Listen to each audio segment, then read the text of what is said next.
মা বাবা যদি তোমার প্রতি নারাজ হয়ে যায়, আমার আল্লাহও নারাজ। মা বাবা তোমার প্রতি নারাজ, অপর দিকে তুমি পীরের দরবারে যাও। এর যুবক, তোর সমস্ত পীরের দোয়া যদি এক পাল্লায় রাখা হয়, আর যদি তোর মূর্খ মা বাবার দোয়াটা যদি এক পাল্লায় রাখা হয়, তোর মা বাবার দোয়ার পাল্লাটাই ভারী হয়ে যাবে। সরকারে দো আলম নবীজি আমার বলেন, তিন ধরনের ব্যক্তির দোয়া আল্লাহ কখনো ফেলে দেয় না। এক নম্বর হলো মজলুম, যার প্রতি জুলুম করা হয়েছে। মজলুম ব্যক্তি যদি কয়, মালিক আমার টাকা নাই, পয়সা নাই, আমার সঙ্গে কোনো লোকজন নাই, ও মালিক তোমার কাছে বিচারটা দিয়ে দিলাম।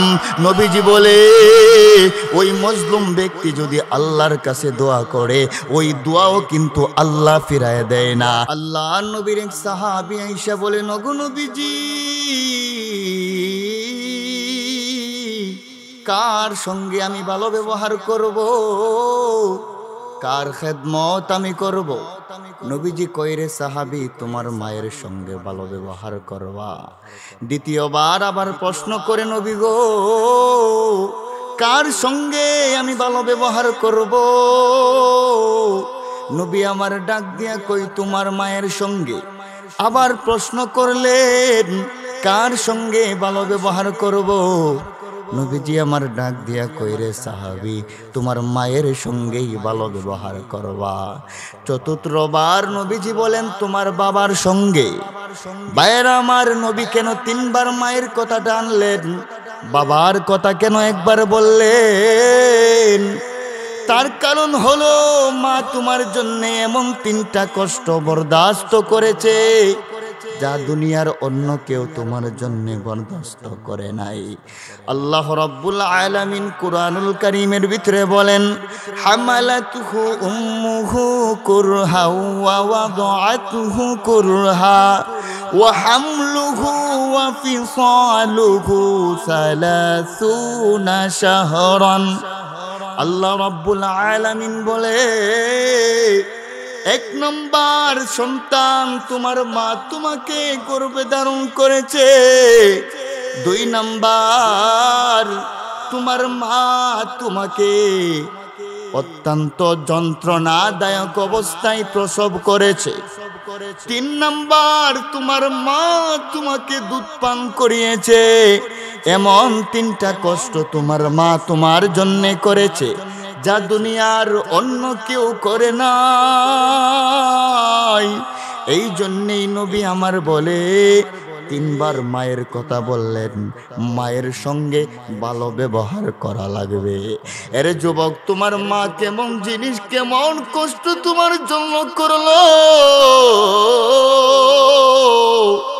আপনি আমি যখন মায়ের গর্ভে চলে আসলাম, আমার জনম দুঃখিনী মা খাবার খাইতে পারে না, মাথা চক্কর খাইয়া শুধু জমিনের মধ্যে পড়ে যায়। একা একাই মা কষ্ট বরদাস্ত করেছে। কেউ যদি প্রশ্ন করে, কি হয়েছে তোমার? মা বলে, না আমার কিছু হয় না। স্বামী যদি প্রশ্ন করে, বিবি রে তুমি শুধু নীরবে বসে থাকো, নীরবে চোখের পানি ফেলাও, কি হয়েছে তোমার, আমাকে একটু খুলে বলবা? মা বলে, না না না, আমার কিছু হয় নাই, আমার কিছু হয় নাই। মা কিন্তু কাউকে বুঝতে দেয় নাই মায়ের এমন কষ্ট। আপনি আমার ভিতরে যখন রূহ চলে আসে রে যুবক ভাই, আপনি আমি যখন হাত পা গুলা নাড়াচড়া করলাম, আমাদের মায়ের এমন কষ্ট হয়, মায়ের যন্ত্রণা উঠে যায়, ব্যথা উঠে যায়, মা কখনো কখনো অচেতন হয়ে পড়ে যায়। তারপরে দুই নম্বরে যেই কষ্ট মা আমাদের জন্য করলো, যেই দুই নম্বর কষ্ট অত্যন্ত যন্ত্রণাদায়ক অবস্থায় আমাদেরকে প্রসব করেছে। আপনি আমি যখন দুনিয়ার জমিনে আসার সময় হয়ে যায়, মা দুঃখিনী সকলের কাছ থেকে বিদায় নেয়, বান্ধবীদের কাছ থেকে বিদায় নিয়ে যায়। প্রাণের স্বামীকে ডাক দিয়া বলে, স্বামী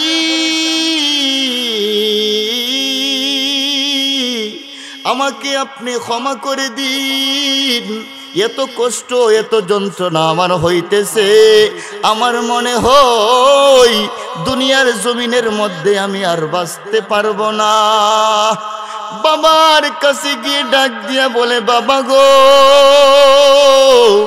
আমাকে ক্ষমা করে দিন, আমি আর বাঁচবো না, এত ব্যথা এত যন্ত্রণা আমার হইতেছে।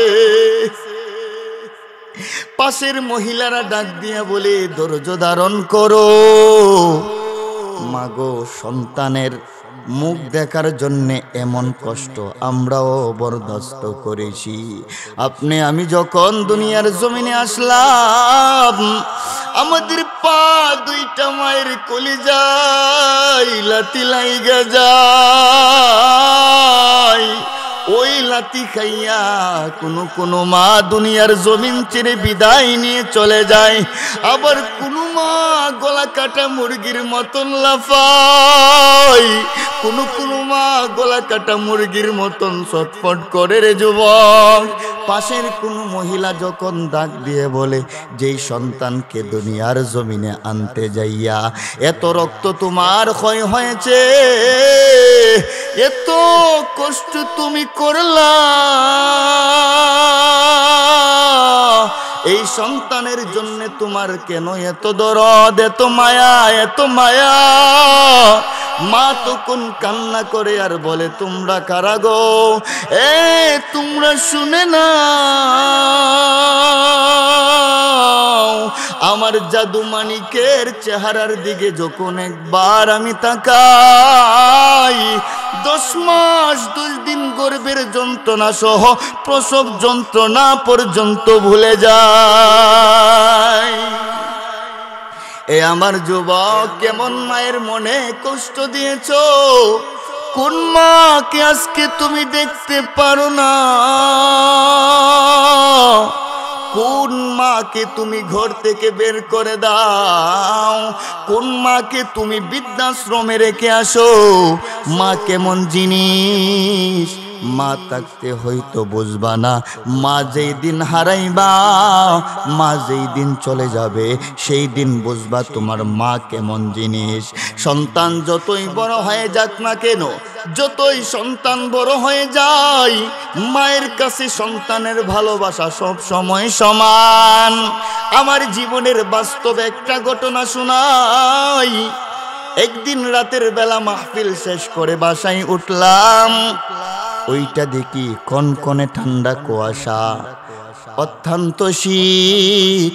শীতের রাত্রিতে বাসার সবাই ঘুমায় গেছে, একটা মহিলা ঘুমায় নাই। ওই মহিলাটা হলো আমার জনম দুঃখিনী মা। ব্যাগটা রেখে মায়ের পাশে একটু বসলাম, মাকে বললাম, মা সকাল বেলায় ফজরের পর আর দেরি করব না, মাদ্রাসার উদ্দেশ্যে রওনা দিয়ে দেব। মা বলে, বাজান সকাল বেলায় কি কোনো কিছু খাবার খাইবা না? তুমি কেমন করে এত দূর রাস্তা পর্যন্ত যাইবা? আমি বললাম, মা দোকান থেকে নাস্তা করে নেব। এই কথা বলে যখন আমি ঘুমাইতে গেলাম, ফজরের সময় যখন জাগ্রত হইলাম, জাগ্রত হয়ে হঠাৎ করে তাকাই দেখি রান্নাঘরে আলো জ্বলতেছে। আমি তাকাই দেখি আমার মা এই কনকনে ঠান্ডা কুয়াশার মধ্যে, এই শীতের মধ্যে আরামের ঘুমকে হারাম করিয়া আমার জন্য রান্না বান্না করতেছে। এই দৃশ্যটা যখন আমার চোখে পড়লো, চোখের পানিটা আর ধরে রাখতে পারলাম না। ফজরের নামাজ আদায় করে যখন রুমে আসলাম, আইসাই দেখি টেবিলের মধ্যে আমার খাবার হাজির। এর যুবক, মা চিন্তা করলো আমার সন্তানকে খাবার খাওয়াই দেব, এই কারণে মা শীতের কোনো পরোয়া করে নাই, আমার জন্য আমার মা রান্না করে খাবার খাওয়াইলো। এর সন্তান, কোন মায়ের কলিজায় আজকে আঘাত দিয়েছো একটু চিন্তা করে দেখো। যেই মায়ের শরীরে তুমি আঘাত করেছো, যেই মায়ের পেটে কত লাথি মারলা, এর তোর মা তোর জন্য ভালোভাবে খাবার খাইতে পারে নাই, এরে তোর মা একটা রাত্র শান্তিতে ঘুমাইতে দেশ নাই। ছোটবেলায় আল্লাহ রাব্বুল আলামিন বলেন ৩ নম্বরের কষ্ট মা তোমার জন্য করেছে। এই ৩ নম্বর কষ্টটা হলো মা তার সন্তানকে ২ থেকে ২.৫ বছর বুকের দুধ পান করিয়েছে। এই ৩টা কষ্ট দুনিয়ার অন্য কোনো মহিলা নেই না। তোর মা একমাত্র তোর জন্য করেছে, অন্য কোনো মহিলা এই ৩টা কষ্ট বরদাস্ত করে নাই। এই জন্যই নবী আমার বলে ৩ বার মায়ের কথাটা বললেন, মায়ের খেদমত করা লাগবে। ৪র্থবার নবীজি বলে তোর বাবার সঙ্গে ভালো ব্যবহার করবা, বাবার সঙ্গে উত্তম আচরণ করবা।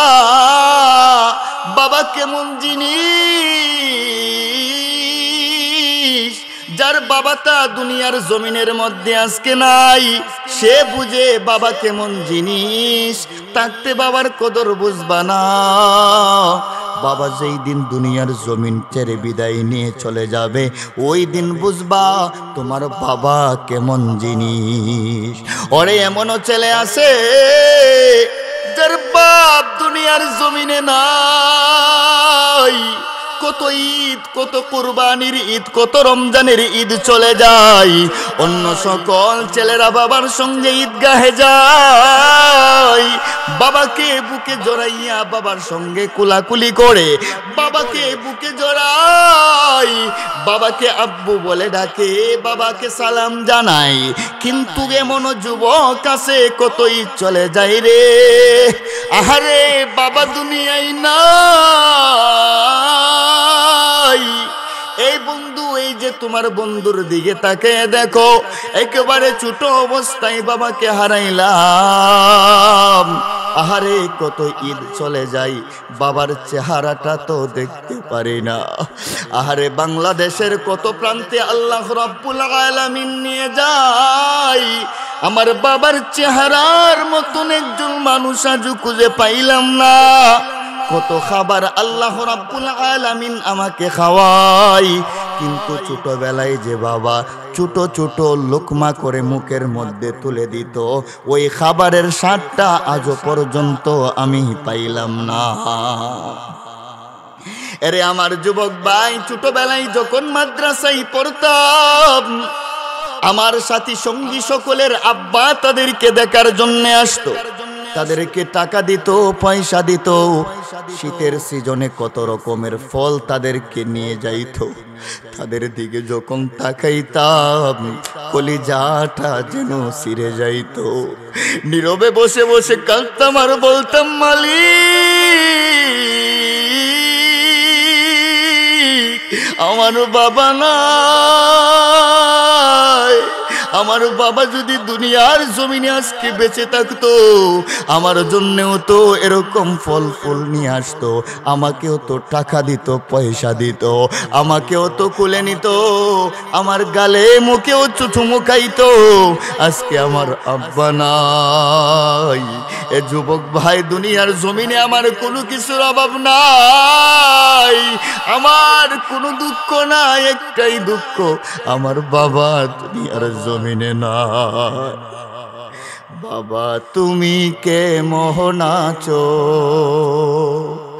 ছোট্ট মাটির ঘরে, তোমার কথারি ধয় মাঝে পড়ছে বাড়ে বাড়ে। বাবা গো বাবা, বাবা গো বাবা গো, কত আদর কত স্নেহ তোমার কাছে পেলাম, সব কিছু হারিয়ে আজি নিঃস্ব হয়ে গেলাম। কত আদর কত স্নেহ তোমার কাছে পেলাম, সব কিছু হারিয়ে আজি নিঃস্ব হয়ে গেলাম। ভালোবাসি তোমায় বাবা, বুকটা যে যাইছি রে। ভালোবাসি তোমায় বাবা, বুকটা যে যাইছি রে। তোমার কথা হৃদয় মাঝে পড়ছে বারে বারে। বাবা গো বাবা, বাবা গো বাবা গো। রে আমার যুবক ভাই, কোন মায়ের মনে আঘাত করলা, কোন বাবার মনে কষ্ট দিয়েছো, একটু চিন্তা করে দেখো। আল্লাহ রাব্বুল আলামিন কুরআনুল কারীমের ভিতরে বলেন, বান্দা ওয়াকাদা রাব্বুকা আল্লা তা'বুদু ইল্লা ইয়্যাহ ওয়া বিল ওয়ালিদাইনি ইহসানা। আল্লাহ রাব্বুল আলামিন বলেন, তোমরা ইবাদত করবা একমাত্র আমি আল্লাহর। আমি আল্লাহ ব্যতীত অন্য কারো ইবাদত করা যাবে না। কোনো পীরের পায়ে সিজদা করা চলবে না। কোনো মাছের সামনে, গাছের সামনে, মূর্তির সামনে মাথা নোয়ানো যাবে না। সিজদা দিতে হবে একমাত্র আমার আল্লাহকে। তারপরেই আল্লাহ বললেন, ওয়াবিল ওয়ালিদাইনি ইহসানা। মায়ের সঙ্গে বাবার সঙ্গে ইহসানের আচরণ করো, সৎ ব্যবহার করো। যতদিন দুনিয়ার জমিনের মধ্যে বেঁচে থাকবা, তোমার ওপর আমার রবের হুকুম যেমন ভাবে ফরজ, নামাজের বিধান যেমন ভাবে ফরজ, পর্দার বিধান যেমন ভাবে ফরজ, ঠিক তেমনি ভাবে সন্তান মনে রাখো, তোমার মা তোমার বাবাও যদি বেঁচে থাকে, তোমার মায়ের তোমার বাবার খেদমত করাটাও তোমার উপর ফরজে আইন। মায়ের খেদমত করো, বাবার খেদমত করো, আর বেড়ে যাবে। আর যদি মা বাবার খেদমত না করো, এর যুবক তোর জীবনটা বরবাদ হয়ে যাবে, ধ্বংস হয়ে যাবে। এই জন্যই যুবক হাতে ধরে পায়ে ধরে বলে যাই, মা বাবার খেদমত করো, মা বাবার খেদমত করো। মা বাবা যদি তোমার প্রতি নারাজ হয়ে যায়, আমার আল্লাহ নারাজ। মা বাবা তোমার প্রতি নারাজ, অপর দিকে তুমি পীরের দরবারে যাও। এর যুবক, তোর সমস্ত পীরের দোয়া যদি এক পাল্লায় রাখা হয়, আর যদি তোর মূর্খ মা বাবার দোয়াটা যদি এক পাল্লায় রাখা হয়, তোর মা বাবার দোয়ার পাল্লাটাই ভারী হয়ে যাবে। সরকারে দো আলম নবীজি আমার বলেন, তিন ধরনের ব্যক্তির দোয়া আল্লাহ কখনো ফেলে দেয় না। এক নম্বর হলো মজলুম, যার প্রতি জুলুম করা হয়েছে। মজলুম ব্যক্তি যদি কয়, মালিক আমার টাকা নাই, পয়সা নাই, আমার সঙ্গে কোনো লোকজন নাই, ও মালিক তোমার কাছে বিচারটা দিয়ে দিলাম। নবীজি বলে, ওই মজলুম ব্যক্তি যদি আল্লাহর কাছে দোয়া করে, ওই দোয়াও কিন্তু আল্লাহ ফিরায় দেয় না। দুই নম্বর হলো মুসাফির ব্যক্তি যদি আল্লাহর কাছে দোয়া করে, ওই দোয়াও আল্লাহ কবুল করে নেয়। তারপরে নবীজি বলে, মা বাবা যদি সন্তানের জন্য দোয়া করে, ওই দোয়াও আল্লাহ ফিরায় দেয় না। এই জন্যই যুবক, মায়ের বদদোয়া থেকে তোমরা বেঁচে থাকো। মায়ের বদদোয়া যদি একবার লেগে যায়, আর যদি তোমাকে মা ক্ষমা না করে, জীবনটা ধ্বংস বরবাদ। নবীজি আমার হাদিসের মধ্যে কই, উম্মত শুন, তোর মা বাবা যদি বেঁচে থাকে, আর মা বাবাকে খুশি রাইকা যদি রাতের বেলায় ঘুমাইতে পারো, মা তোমার উপর খুশি, বাবা তোমার উপর খুশি। এমন অবস্থায় যদি সন্তান রাতের বেলায় ঘুমায়, বিশ্ব নবী বলেন, সকাল হওয়া মাত্রই তার জন্যে জান্নাতের দুইটা দরজা খুলে দেয়। আর যদি কোনো সন্তান রাতের বেলায় ঘুমায়, মারে খুশি করে নাই, বাবারে খুশি করে নাই, মা তার উপর নারাজ, বাবা তার উপর নারাজ। এমন অবস্থায় সন্তান যদি রাতের বেলায় ঘুমায়, বিশ্ব নবী বলেন সকাল হওয়া মাত্রই তার জন্যে জাহান্নামের 2টা দরজা খুলে দেওয়া হয়। নাউজুবিল্লাহ। এই জন্যই যুবক, তোর মায়ের মনে কষ্ট দিবি না, বাবার মনে কষ্ট দিবি না। মা কেমন জিনিস, বাবা কেমন জিনিস। মার খেদমত করবা জান্নাত পাইবা, বাবার খেদমত করবা জান্নাত পাইবা। আর যদি খেদমত না করো, তোর কপালের মধ্যে জাহান্নাম। সরকারে দো আলম নবীজি সাহাবীদেরকে নিয়ে হাঁটতেছে, এমন সময় কবর দেখে নবীজি দাঁড়াইলেন। নবীজি দেখতেছে একটা কবরের মধ্যে ধাউ ধাউ করে আগুন জ্বলতেছে, আর একটা যুবক মা মা বলে চিৎকার মারতেছে।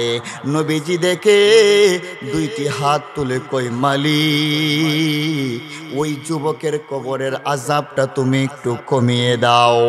এই কথা বলার পর আমার আল্লাহ ডাক দিয়া কই, হাবিব, না না না, আজকে আপনার দোয়া আমি কবুল করতে পারবো না। কারণ এই সন্তান তার মায়ের মনে আঘাত দিয়েছে, তার মাকে কষ্ট দিয়েছে।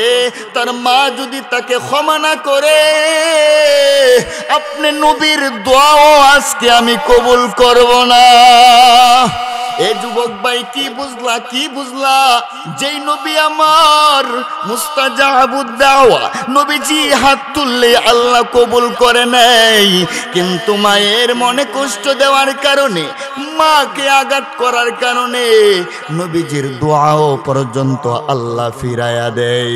এইবার নবীজি ওই যুবকের মায়ের কাছে গিয়ে বলে, তোমার সন্তান তো কবরের মধ্যে আযাবে আছে, তোমার সন্তানটাকে তুমি ক্ষমা করে দাও। ওই মহিলা ডাক দিয়া কই, নবী গো, আমার ওই সন্তানটা এমন কষ্ট দিয়েছে আমাকে, আমি তাকে ক্ষমা করতে পারবো না। নবীজি এইবার ডাক দিয়া কই, আল্লাহ, কিছুক্ষণের জন্যে ওই সন্তানের আযাবটা তার মায়ের চোখের সামনে একটু দেখিয়ে দাও। যখন ওই মায়ের সামনে সন্তানের আযাবের চিত্রগুলো তুলে ধরা হলো, তখন দেখতেছে ওই সন্তান জাহান্নামের আগুনে ধাউ ধাউ করে জ্বলতেছে, আর মা মা বলে চিৎকার করতেছে। এই দৃশ্যটা দেখে ওই যুবকের মা ডাক দিয়া কই, নবী গো, যদিও আমার সন্তান আমার মনের মধ্যে আঘাত দিয়েছে, আমাকে কষ্ট দিয়েছে, কিন্তু আমার এই সন্তানটাকে আমি পেটে ধরছি, ওরে পেটের মধ্যে নিয়ে কত রাত্র আমি খাবার খাই নাই, ওকে পেটের মধ্যে নিয়ে কত রাত্র আমি ঘুমাই নাই গো নবী। আমার ওই সন্তান আজকে আমার সামনে আগুনের মধ্যে লাফালাফি করবে, আমি এটা বরদাস্ত করব না। আমি আমার সন্তানকে ক্ষমা করে দিলাম। যেই মাত্র ক্ষমা করে দিল, সন্তানের কবরের আযাবও বন্ধ হয়ে গেল। এর যুবক, মায়ের খেদমত করো। মায়ের খেদমত কেমন ভাবে করা লাগবে নবীজি আমার উম্মতদেরকে শিক্ষা দিয়ে গেছেন। নবীজি একদিন মজলিসের মধ্যে বসা, এমন সময় বৃদ্ধ একজন মহিলা লাঠি বর করে করে হাঁটে নবীজির দরবারে আইসা উপস্থিত হলেন। নবীজি ওই মহিলাটাকে আগিয়ে আনলেন এবং নবীজির নিজের নবুয়তি চাদরটা বিছিয়ে দিলেন এবং নবীজি কথাবার্তা বললেন।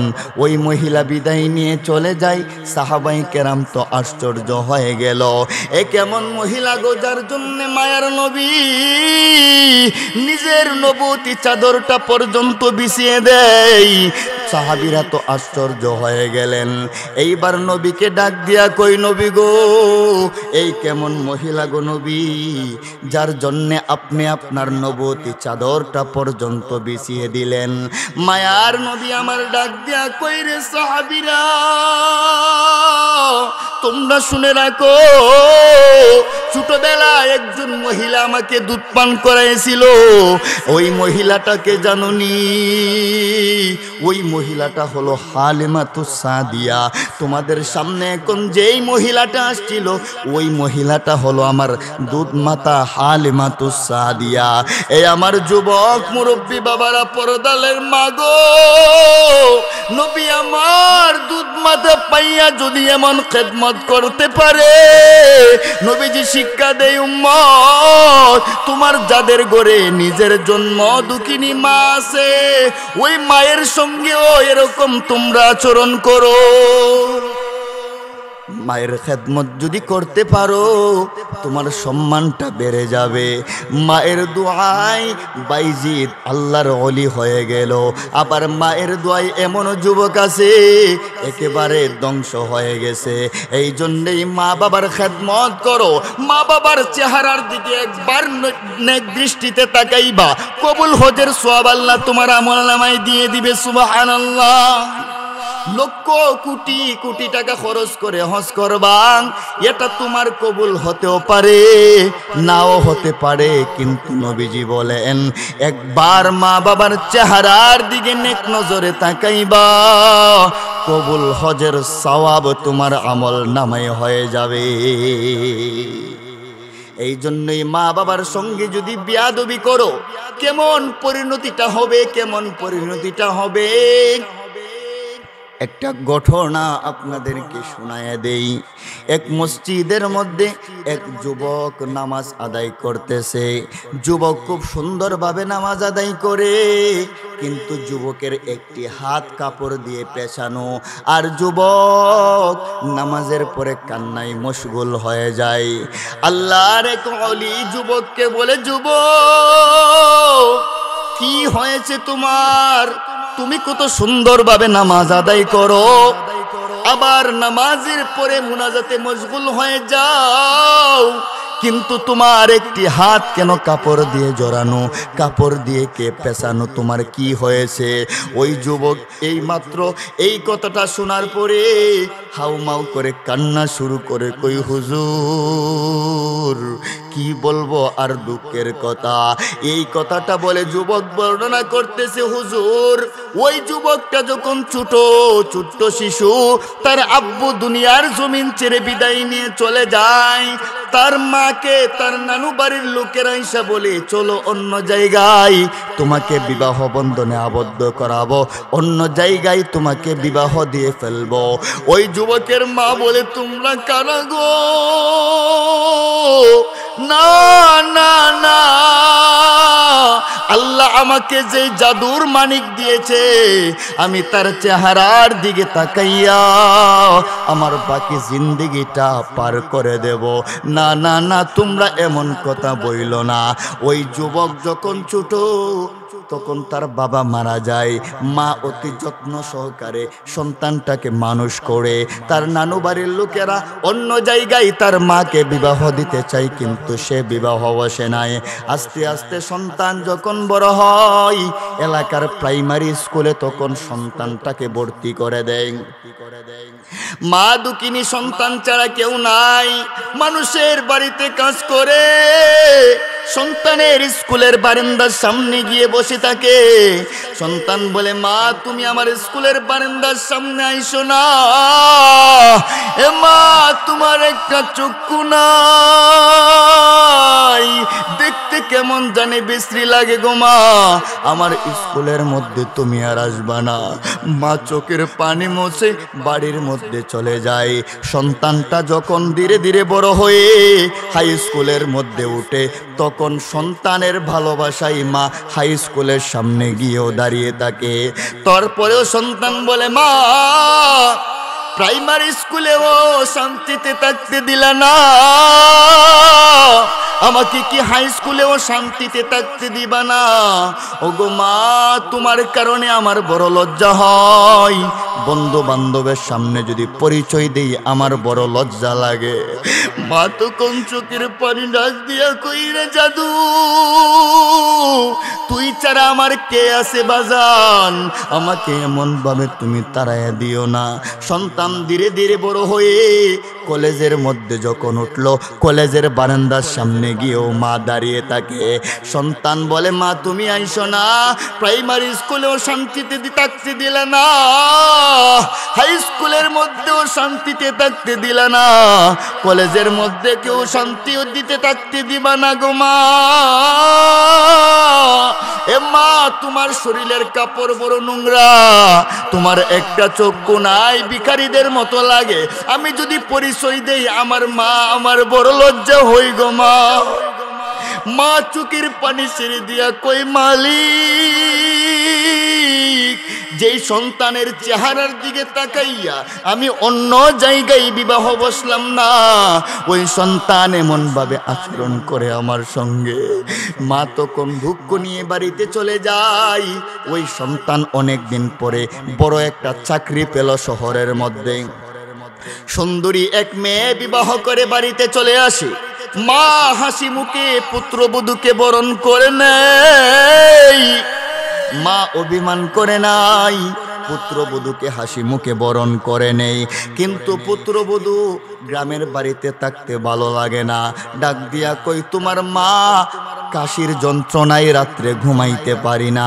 সন্তান তার বউয়ের কথা শুনে মাকে নিয়ে শহরের মধ্যে, বউয়ের কথা শুনে মাকে রেখে শহরের মধ্যে চলে গেল তার বউকে নিয়ে। এইদিকে জনম দুঃখিনী মা, একটা চোখ নষ্ট,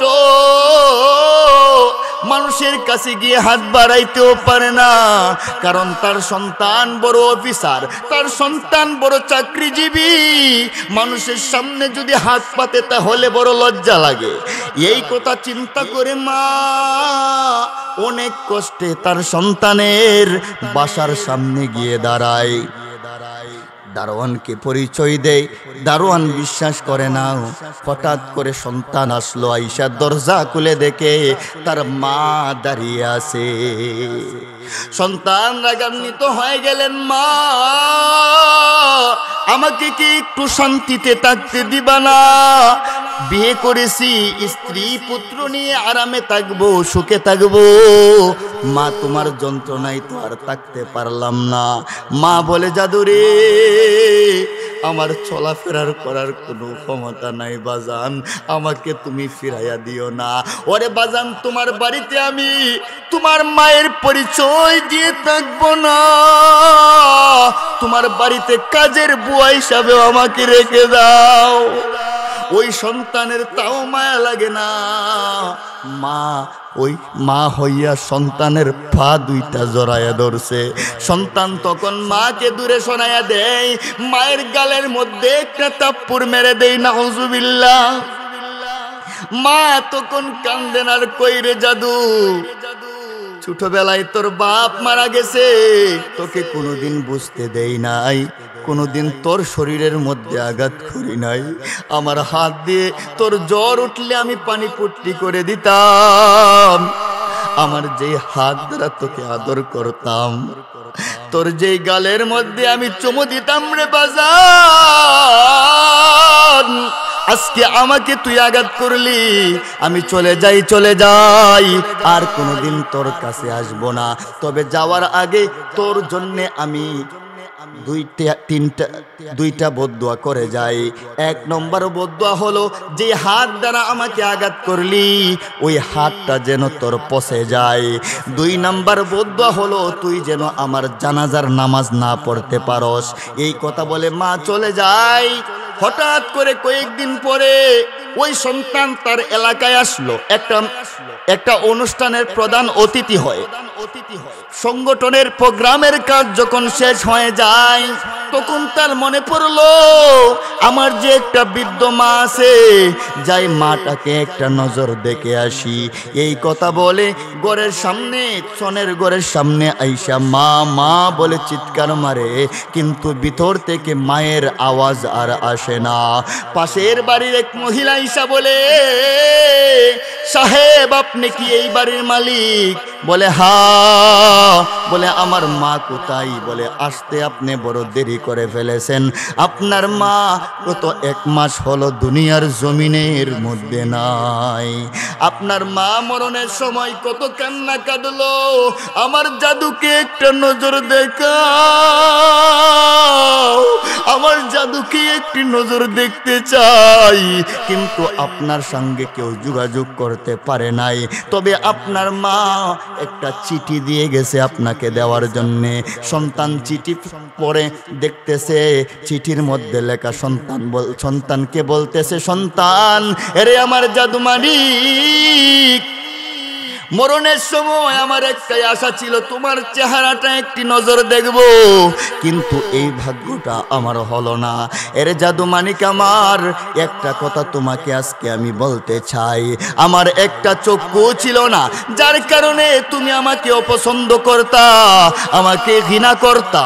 এই চক্ষুটা কি হয়েছিল তুমি কোনোদিন তো আমাকে জিজ্ঞাসা করো নাই। আজকে তোমাকে আমি বলবো রে বাজান, ছোটবেলায় তোমার টাইফয়েড জ্বর হয়েছিল, ডাক্তার বলেছিল তোমার একটা চোখ নষ্ট হয়ে গেছে, ওই চোখটা যদি ফালাইয়া ভালো একটা চোখ না দেওয়া হয় তোমার উভয়টা চোখ নষ্ট হয়ে যাবে, অন্ধ হয়ে যাবে। আমি মা দুঃখিনী তখন কি করব? আমার নিজের একটা চক্ষু দিয়া তোমাকে দুনিয়ার জমিনের আলো আমি দেখাইলাম, আর এই কারণেই তুমি আমাকে অপছন্দ করতে। ওই সন্তান তখন মায়ের কবরের পাশে এমন কান্না কাঁদলো, মা মা বলে চিৎকার করে, কিন্তু মা তো আর আসে না। ওই যুবক চলে গেল শহরে। কয়েকদিন পর তার হাতের মধ্যে একটা ফোড়া দেখা দিল, ফোড়া।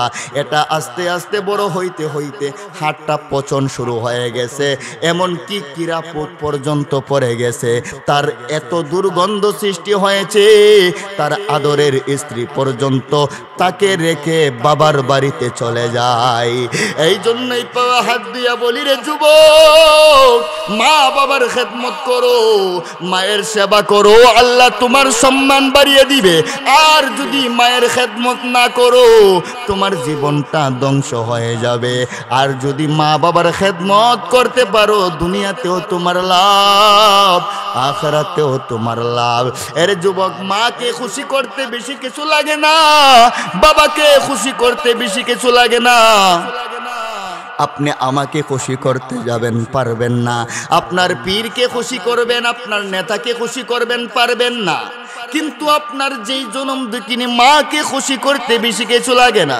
আপনি বাজার থেকে মজা নিয়ে আসছেন, আপনার সন্তানের জন্য চিপস নিয়ে আসছেন, চকলেট নিয়ে আসছেন, আইসা ওই পুটলাটা যদি আপনার মাকে দিয়ে বলেন, মা এটা তোমার জন্যে, তোমার নাতি নাতনির জন্যে, এই কথা যদি বলেন, মা জানে এইগুলা মায়ের খাবার জিনিস না, তারপরেও মা খুশি হইয়া যে একটা দোয়া দিবে রে যুবক, ওই দোয়াটার তুলনা তোর পীর যতই বুজুর্গ হোক কারো দোয়ার সঙ্গে তুলনা হয় না।